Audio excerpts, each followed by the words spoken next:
E aí, meu amigo, minha amiga, você que vai ser aí futuro servidor público federal, nessa aula a gente vai tratar de um assunto muito bacana. A gente vai começar a analisar os direitos que o servidor público federal tem.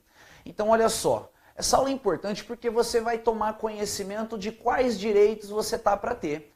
Porque em breve você vai passar no concurso público federal e aí esses direitos serão seus direitos. Então, num primeiro momento aqui eu vou apresentar de forma resumida as espécies dos direitos do servidor público federal e eu dividi aqui em 3 grupos principais.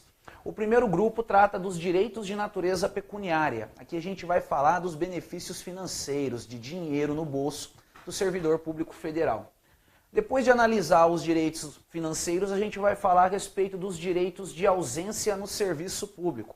Como exemplo de ausência no serviço público, tem as férias, as licenças, os afastamentos, as concessões. A gente vai analisar cada caso aí no desenvolvimento da nossa aula. Também tem os direitos de representação. Aqui a gente vai ver como que o servidor público faz para poder manifestar os seus interesses e defender esses interesses perante o órgão que ele trabalha. Por exemplo, vamos supor que o servidor quer entrar com determinada licença, uma licença para tratar de interesse particular. Como que ele faz o pedido, a gente vai ver. Se esse pedido for negado, se o servidor pode ou não recorrer, a gente vai ver também. Tudo isso é analisado no direito de representação. E o outros aqui tem o seguinte significado. A Lei 8.112 não apresenta todos os direitos que o servidor público federal tem, não. Ela apresenta somente alguns. A gente diz que esses direitos previstos na Lei 8.112 representam um rol exemplificativo dos direitos que o servidor público federal tem. Agora, pode acontecer, em determinados casos, de a lei que regula determinada carreira prevê para aquela carreira um outro benefício a mais, um outro direito a mais. Então a gente pode concluir o seguinte: os direitos previstos na Lei 8.112 são comuns para todos os servidores públicos federais.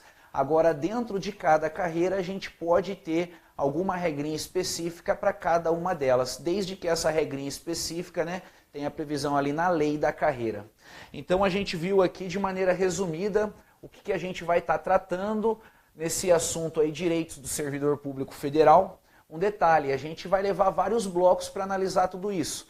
Só de direito de natureza pecuniária a gente leva aí de 2 a 3 blocos, então a gente vai ter bastante trabalho pela frente, mas vai ser um trabalho prazeroso, você vai gostar de estudar esse assunto. Então vamos lá. A começar pelos direitos de natureza pecuniária. Primeiramente, é importante a gente saber diferenciar vencimento de remuneração.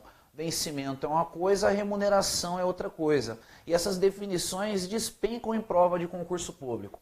O artigo 40 traz a definição de vencimento. Ele fala que vencimento é a retribuição pecuniária pelo exercício de cargo público, com valor fixado em lei. Então aqui o que a gente tem que entender é o seguinte: o vencimento é aquilo que o servidor público recebe simplesmente por exercer o cargo público. Agora, pode acontecer em determinados casos de, além do vencimento, o servidor receber mais algumas coisas, ele vai receber algumas vantagens aí. Na verdade, a maioria dos servidores com certeza recebem vantagens também.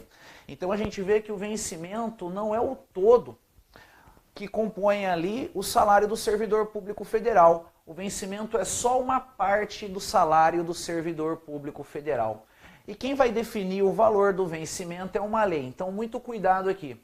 Eu já vi cair em prova que o vencimento é a retribuição pecuniária pelo exercício do cargo público com valor fixado em decreto ou com valor fixado em regulamento. Está errado. O valor do vencimento vai ser fixado em lei. Aí o artigo 41 apresenta o conceito de remuneração. Ele diz que a remuneração é o vencimento do cargo efetivo. Então, olha só, vamos parar aqui. Remuneração é isso, é o que está escrito no artigo 40, é o vencimento do cargo efetivo acrescido, somado às vantagens pecuniárias permanentes, VPP, vantagens pecuniárias permanentes. Essas vantagens também são estabelecidas em lei. Detalhe aqui o valor das vantagens nesse primeiro momento, a gente não vai estar analisando. No primeiro momento, o que importa para a gente é entender o que é uma remuneração e o que é um vencimento. Então a gente pode concluir o seguinte: A remuneração é muito maior do que o vencimento. A remuneração é composta pelo vencimento mais as vantagens pecuniárias. Então, em decorrência disso, a gente vai concluir que o vencimento é somente uma parte da remuneração, certo? Certo, é assim mesmo que é para a gente pensar. O parágrafo 1º trata da remuneração do ocupante de cargo em comissão. Ele fala que quando uma pessoa ocupa cargo em comissão, essa pessoa vai receber na forma prevista no artigo 62. E o artigo 62 trata de uma gratificação chamada gratificação pelo exercício de função de direção, chefia ou assessoramento. Então vai funcionar assim. A pessoa está ocupando um cargo em comissão, o salário dela vai ser aquela gratificação lá. Simples assim. Seguindo em frente, o parágrafo 3º está dizendo que o vencimento do cargo efetivo, acrescido das vantagens de caráter permanente, é irredutível. Olha só, tem alguma coisa aqui que é irredutível. O que é irredutível? É o vencimento mais as vantagens pecuniárias permanentes. Vencimento. Vou fazer uma continha aqui. Vencimento mais VPP é irredutível. Agora um detalhe, o que é o vencimento mais as vantagens pecuniárias permanentes? Você lembra? É a remuneração. Então a gente conclui o seguinte aqui.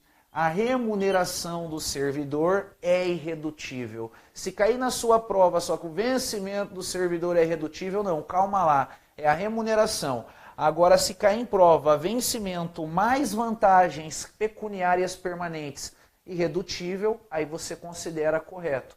Então a gente precisa entender a diferença de vencimento, de remuneração e de vantagem para a gente entender a composição da remuneração do servidor.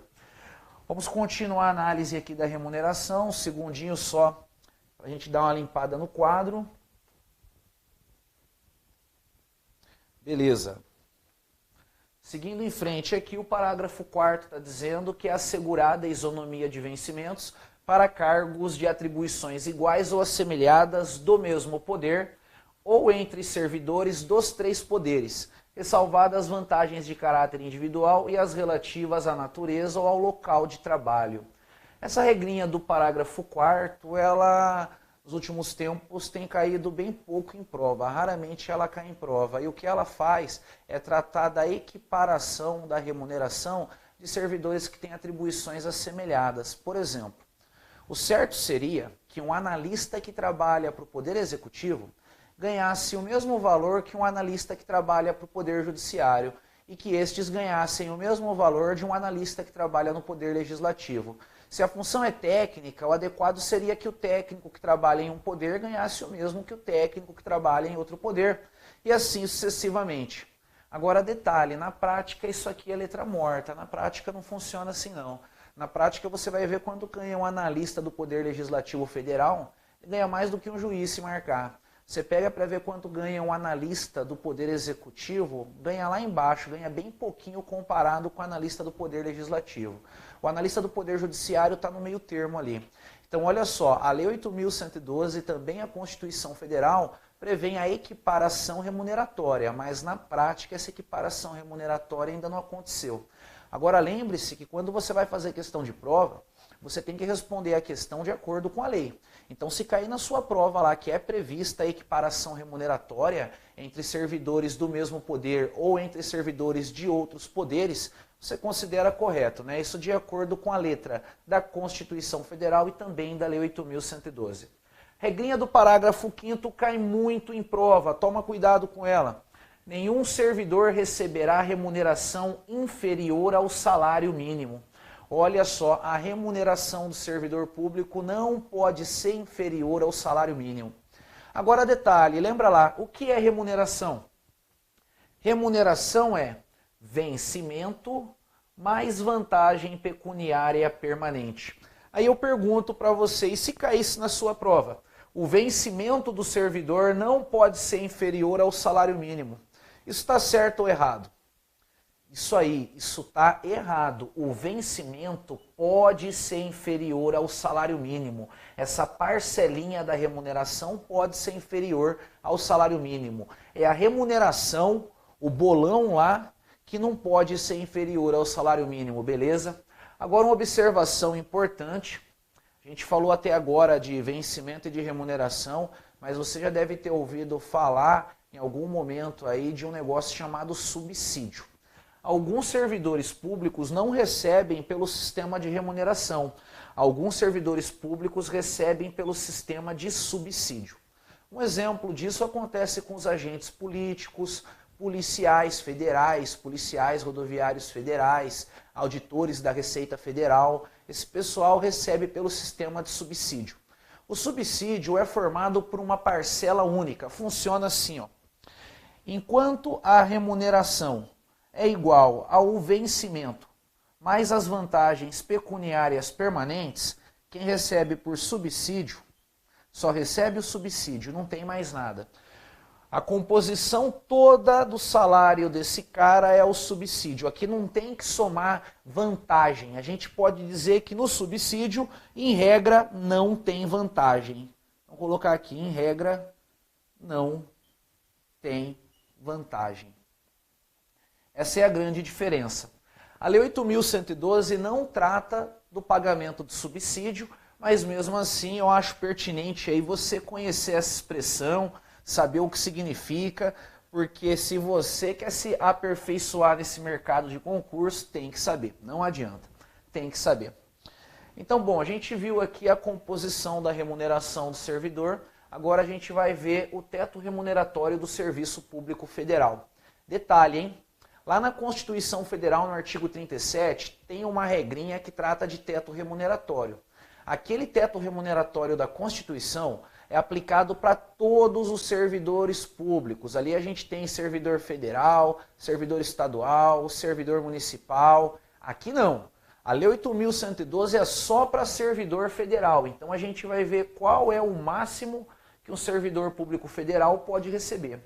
E aí o artigo 42 nos diz: nenhum servidor poderá perceber mensalmente, a título de remuneração, importância superior à soma dos valores percebidos como remuneração em espécie a qualquer título no âmbito dos respectivos poderes pelos ministros de Estado. Então, olha só, a remuneração dos ministros de Estado representam o teto remuneratório do Poder Executivo. Você trabalha no Poder Executivo, você não pode ganhar mais do que ganha um ministro de Estado. Membros do Congresso Nacional, essa galera aqui, o salário deles vai montar o teto remuneratório de quem trabalha no Poder Legislativo. Então, quem trabalha no Poder Legislativo não pode ganhar mais do que o que ganha um deputado federal, um senador. E para quem trabalha dentro do Poder Judiciário, o teto remuneratório vai ser o salário dos ministros do Supremo Tribunal Federal. Para esse pessoal aqui, lembra, é para o Poder Judiciário. Então, para a gente entender a regra do teto remuneratório, a gente observa o seguinte: a gente tem que saber a que poder que o servidor público federal está ligado. Se ele estiver ligado ao Poder Executivo, o teto é a remuneração dos ministros. Se ele estiver vinculado ao Poder Legislativo, o teto é a remuneração dos membros do Congresso, deputados federais e senadores. E se ele estiver vinculado ao Poder Judiciário, o teto remuneratório é o subsídio dos ministros do Supremo Tribunal Federal. E o parágrafo único diz aí que vai ser excluído desse teto remuneratório algumas vantagens previstas no artigo 61. Então, olha só, em algumas situações especiais é possível extrapolar o teto remuneratório. Se o servidor tiver direito às vantagens que estão incluídas lá no artigo 61 do inciso 2 a 7, e a soma dessas vantagens com o vencimento do servidor extrapolar o teto, o servidor vai ter direito de receber isso. Agora, caso a soma extrapole o teto e isso não aborde essas vantagens, aí o servidor vai ter que devolver dinheiro para a administração. Bom, acredito eu que nesse momento você deve estar se perguntando, né? Então, quais são as vantagens que o servidor pode receber e que não vão ser incluídas no teto da remuneração dele? Vamos lá então, vamos ver quais são elas aí no nosso próximo slide. Aqui regrinha para você decorar, hein? Regrinha decoreba. A gente tem que não vai ser incluída no teto remuneratório do servidor público federal a gratificação natalina, ou seja, aqui a gente tem o 13º, bem óbvio, né? No mês que ele recebe o 13º, esse 13º vai extrapolar em alguns casos aí o teto remuneratório, a depender da remuneração do servidor. E o servidor vai ter direito de ficar com o valor que extrapolar o teto nesse caso. Também não é incluído no teto o adicional pelo exercício de atividades insalubres, perigosas ou penosas. Então aqui a gente tem os adicionais de insalubridade, periculosidade e penosidade. Também não entra no teto o adicional de prestação de serviço extraordinário. Aqui a gente tem a famosa hora extra. Também não entra no teto o adicional noturno. E por fim não entra no teto o adicional de férias. Então esses adicionais, essas vantagens aqui, o servidor vai poder receber juntamente com o seu vencimento, vai poder extrapolar o teto e mesmo assim o servidor não vai precisar devolver nada. Bem simples a regra aí, né?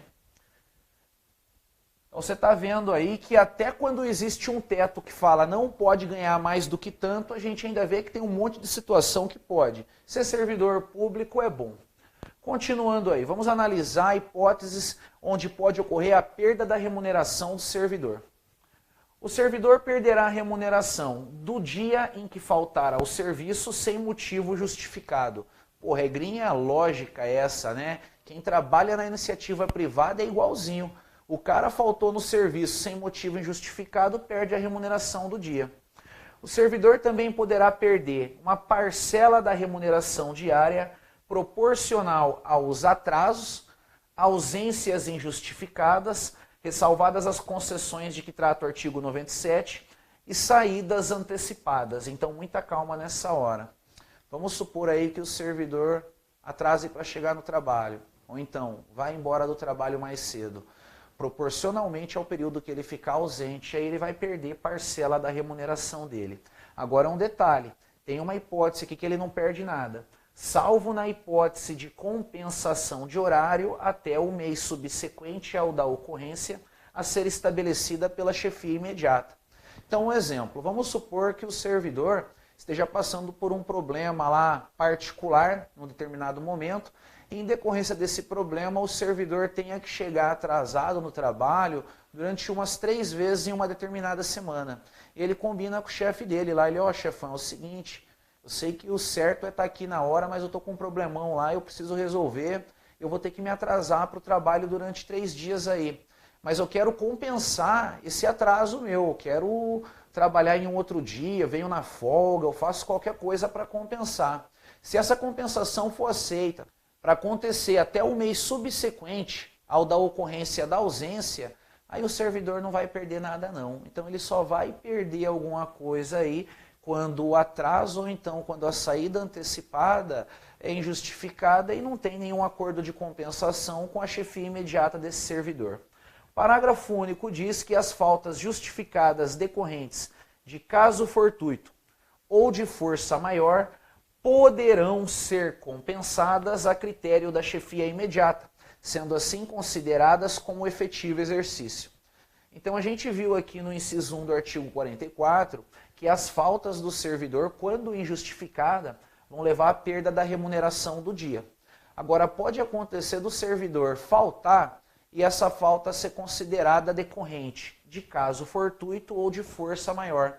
Ou seja, teve uma externalidade que impediu o servidor de chegar no trabalho. Se não fosse essa externalidade, o servidor teria chegado.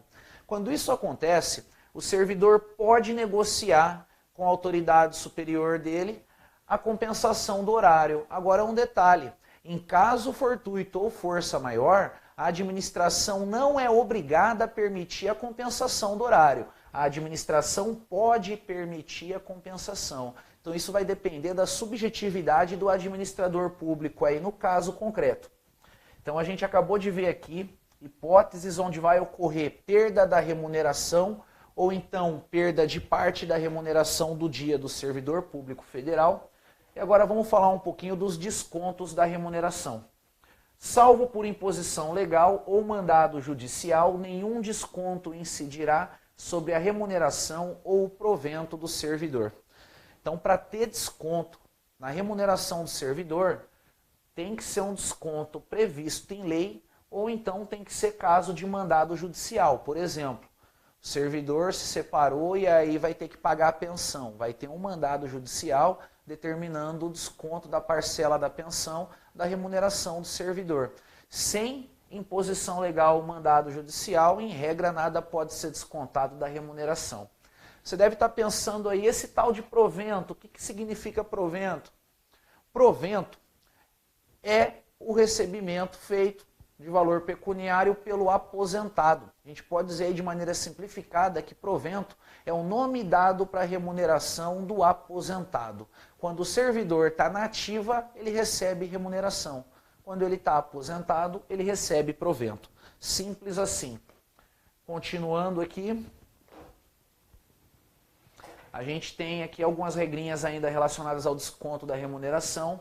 As reposições e indenizações ao erário, atualizadas até 30 de junho de 94, serão previamente comunicadas ao servidor ativo, aposentado ou pensionista para pagamento no prazo máximo de 30 dias, podendo ser parceladas a pedido do interessado. Nossa, que redaçãozinha complicada, hein? Vamos decifrar ela então. Vamos supor que o servidor causou algum prejuízo para a administração pública, ele vai ter que pagar esse prejuízo causado. E como que vai ser feito o pagamento desse prejuízo? Bem simples. O pagamento pode ser feito à vista, no prazo máximo de 30 dias. O servidor vai lá e paga o que ele deve à vista, ou então esse pagamento pode ser feito parcelado. O servidor pede para fazer o pagamento parcelado, se ele não tiver meios ali, não tiver interesse de fazer o pagamento à vista. Quando o pagamento é feito de forma parcelada, o valor de cada parcela não pode ser inferior ao correspondente a 10% da remuneração ou provento ou pensão. Então, muito importante essa regrinha aqui. O servidor pode repor dívida que ele tem com o erário de forma parcelada? Pode. Qual é o valor dessa parcela? Não sei. A Lei 8.112 não determina. Agora, o que a Lei 8.112 diz é qual é o valor mínimo dessa parcela, né? O valor mínimo dela tem que ser pelo menos 10% da remuneração do servidor. Não pode ter desconto de parcela da remuneração inferior a 10% para fazer reposição ao erário. Parágrafo 2º diz que quando o pagamento indevido houver ocorrido no mês anterior ao do processamento da folha, a reposição será feita imediatamente, em uma única parcela. Opa! O parágrafo 2º está tratando de uma situação especial. Ele está falando de erro na hora de pagar o servidor por parte da administração. Vamos supor que a administração erra lá na hora de montar a remuneração do servidor e acabe pagando a mais para ele. Se a administração fizer isso e ela perceber o erro, ela vai poder fazer o desconto do pagamento indevido que ocorreu no mês anterior aí ao processamento da folha de forma imediata. Ou seja, nesse caso aqui, não tem essa história de devolver dinheiro de forma parcelada. A administração errou no pagamento, no outro mês ela já pega e desconta todo aquele valor que ela pagou a mais ali de forma imediata, sem parcelamento. Seguindo em frente aí, ainda analisando regrinhas relativas a desconto da remuneração, o servidor em débito com erário que for demitido, exonerado ou que tiver sua aposentadoria ou disponibilidade cassada, terá o prazo de 60 dias para quitar o débito. Então, outra situaçãozinha peculiar. Aqui a gente está falando do caso do servidor que está devendo alguma coisa para a administração e que foi mandado embora, ou então que pediu a conta mediante uma exoneração. O servidor se desligou da administração. Nesse caso, existe um prazo aqui para ele pagar a dívida dele. Esse prazo é de 60 dias. Então, decora isso aí. Quando o servidor está na atividade, o prazo que ele tem para pagar a dívida dele com a administração é de 30 dias, para pagar à vista. Ou então o servidor pode parcelar o pagamento dessa dívida. Agora, se o servidor se desliga da administração, aí para pagar o restante da dívida ele vai ter o prazo de 60 dias. A não quitação do débito no prazo previsto implicará sua inscrição em dívida ativa. Então aqui a gente tem uma consequência para o não pagamento do débito aí em caso de desligamento do servidor público. E o artigo 48 traz aí a última regrinha relativa a desconto da remuneração. Essa regrinha despenca de cair em prova, então vamos decorar ela. Ela diz aqui que o vencimento, a remuneração e o provento não serão objeto de arresto, sequestro ou penhora, exceto nos casos de prestação de alimentos resultantes de decisão judicial. Isso significa que caso o servidor público deva para alguém, não dá para essa pessoa que tem essa dívida para receber entrar com ação judicial para tentar ter um desconto ali na própria folha de pagamento do servidor público do valor devido. Por exemplo, o servidor está devendo para um banco privado, ele não paga, e o banco, para receber a dívida, quer fazer desconto direto na folha de pagamento do servidor. Isso aí não é possível, não dá para fazer isso, não.